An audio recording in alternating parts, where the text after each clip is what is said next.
эфире новости, в студии Кристина Якупова. Здравствуйте. Главные темы этого выпуска. Темпы расселения непригодного жилья в Сибири и на Дальнем Востоке ускорятся. Председатель правительства страны утвердил изменения в госпрограмму. Власти России внесут законопроект о QR-кодах в общественных местах. Интеллектуально-творческий марафон 2021 завершается в транспортном техникуме Нижнего Бестяха.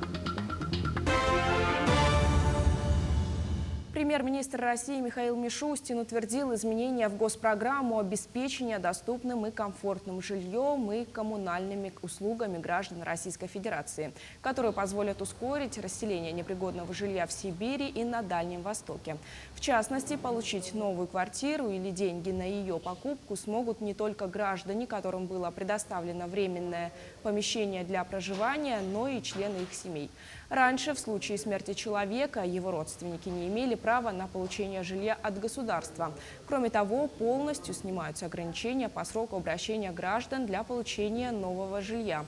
По прежним правилам они должны были сделать это до августа 2020 года.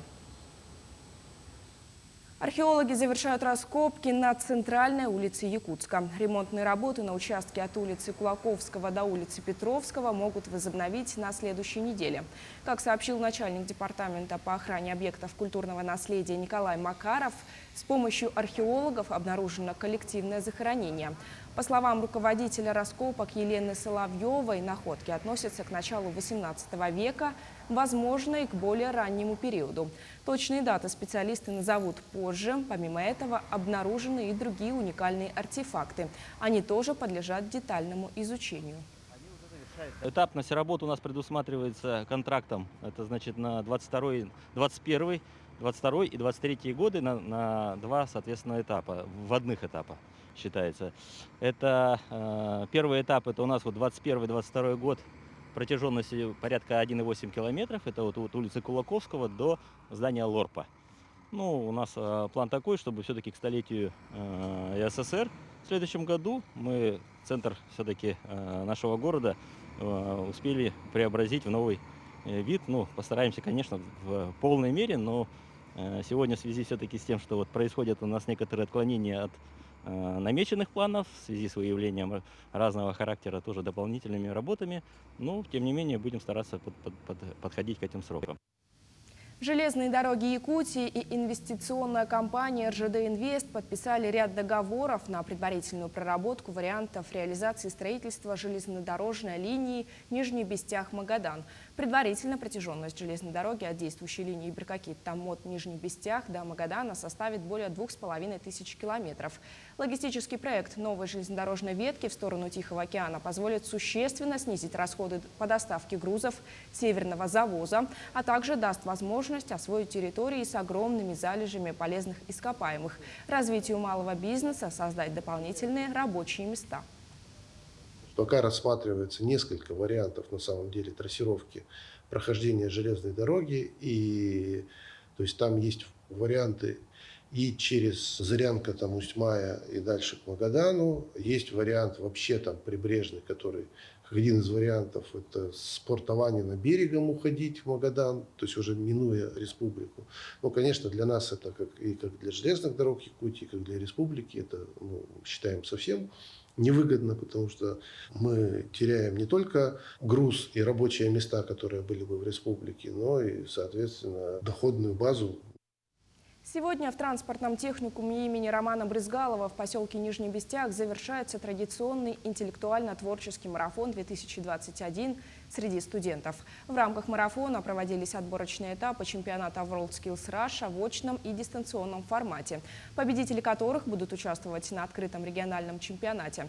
Также проводились промежуточные конкурсы «Лучший локомотивщик» и «Лучший вагонник». В этом году впервые проходит конкурс профессионального мастерства для студентов-сварщиков на призы выдающегося государственного деятеля Якутии, заслуженного строителя республики Александра Романова. Техникум участвует в реализации федерального национального проекта «Демография. Содействие занятости».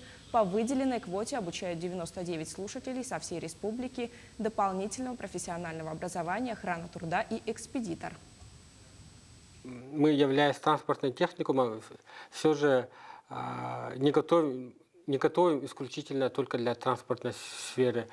Мы сейчас по коротким программам готовим по очень большому спектру коротких программ. Это и сварщики, это и швеи, и повара, это и проводники. Очень много водительских кадров готовим по всем категориям. И дальше также вот дополнительное профессиональное образование. Вот мы специализируемся сейчас по охране труда. Мы планируем дальше готовить, обучать по IT-направлению. Детсадовская еда для многих – это лучшее воспоминание детства. Многие мечтают еще хотя бы раз в жизни поесть пышных оладий или съесть тарелку садиковского супа. И всю эту вкуснотищу готовят они, повара. Ирина начала работать поваром в 2000 году. Первым ее местом работы был ресторан, потом крупная нефтегазовая компания, и последние 3 года женщина работает в детском саду. На завтрак манная каша, после него сок, на обед суп с фасолью, жаркое с мясом и капустный салат. На подник ватрушка с творогом, на ужин гречка и гуляш. Таким было меню в тот день, когда наша съемочная группа познакомилась с Ириной Коноваловой. И это все на 100 человек в детском саду. Готовка начинается с раннего утра. С утра варим кашу, какао, хлеб с маслом. Все это девочки 8 часов забирают. Пока все это девчонки забирают, нянечки с группы, тут у нас уже заранее кипит курица на суп и мясо на второе. Ну, смотря что, если котлеты, то мы для начала все девочкам с утра отдаем, все убираем, вымываем, только потом начинаем на обед готовить. Это либо рыбная там котлета, либо мясная, либо вот на жаркое тушится мясо. Вся работа у женщины кипит в прямом смысле этого слова. В большой кастрюле уже почти готов суп, в той, что поменьше, доходит рагу. Его нужно часто помешивать, а еще успеть процедить морс. Брусничка со смородиной, вкусили аромат. Жалко, что запах из детсадовской кухни не передает камера. Он пробуждает желание попробовать все. Мы спросили у Ирины, есть ли секрет приготовления ее блюд. Но особого секрета нет в нашем приготовлении. Все, что мы готовим либо на работе, либо дома, надо делать с душой, с настроением. И всегда все будет нормально. Коллеги и руководство ценят Ирину и рады, что она работает именно в их детском саду. Она умеет качественно готовить. Причем мне нравится, что она всегда оптимист. Она всегда положительное у нее настроение. А вы сами знаете, если положительное, то значит на качество пищи тоже влияет. Готовит очень вкусно. Детки с удовольствием кушают. И как она сегодня отметила, что очень любит кулинарные изделия. Поэтому блинчики дети съедают все до одного. А это ведь и есть самое главное в профессии Ирины. Пустые тарелки, сытые и счастливые воспитанники – это самая лучшая награда для влюбленного в свою профессию повара. Светлана Балеева, Виталий Андреев, Ленск. К другим темам. Оперштаб страны по борьбе с коронавирусом прорабатывает с профильными ведомствами законопроекты о введении обязательных QR-кодов в кафе, транспорте и магазинах. Мера будет действовать до июня следующего года. Ранее глава Роспотребнадзора Анна Попова рассказала, что QR-коды на посещение ряда учреждений ввели уже в 77 регионах. По словам пресс-секретаря президента Дмитрия Пескова, отмена ковидных ограничений возможна только после окончания пандемии. Многие муниципалитеты внедряют различные меры поощрения для привившихся от коронавируса. Еще один способ придумали в Нерюнгре. Подробнее Ирина Кичигина. Поддержать инициативу органов местного самоуправления вызвалась организация «Юж-Саха-Автотранс». Нерюнгринская районная администрация решила простимулировать жителей вакцинироваться, предложив бесплатный проезд на пригородные и междугородние маршруты. Эта акция коснется только тех, кто получил вакцину с 1 по 22 ноября текущего года. Пассажир, который получил вот этот абонемент бесплатный, на бесплатный проезд, может воспользоваться им на каком-то одном из пригородных маршрутов, либо на каком-то одном из междугородних по выбору. С 9 ноября в Нерюнгринской районной администрации началась выдача проездных. Для получения проездного необходимо предъявить сертификат или справку о вакцинации и документ, удостоверяющий личность. Воспользоваться своим правом на бесплатный проезд можно будет до конца 2021 года. Людям очень удобно ездить на работу, и поток людей идет. В основном пользуются спросом Золотинка, Чульман и Беркакит. А так как Сыр-Бор – это промежуточная остановка, значит, люди берут уже на Чульман, потому что они туда ездят тоже на работу. По своим надобностям. В автобусе по выбранному маршруту пассажиру необходимо будет предъявить проездной и паспорт. Как отразится инициатива властей на количестве желающих не только обезопасить здоровье, но и получить дополнительное вознаграждение, можно будет судить после окончания акции. А на данный период проездные получили чуть более 20 нерюнгринцев. Ирина Кичигина, Вадим Барашков, Нерюнгри. В Якутской балетной школе имени Аксении и Натальи Посельских состоялось чествование победителей международных конкурсов студентов второго курса балетной школы Алисии Пак и Ивана Одинцова.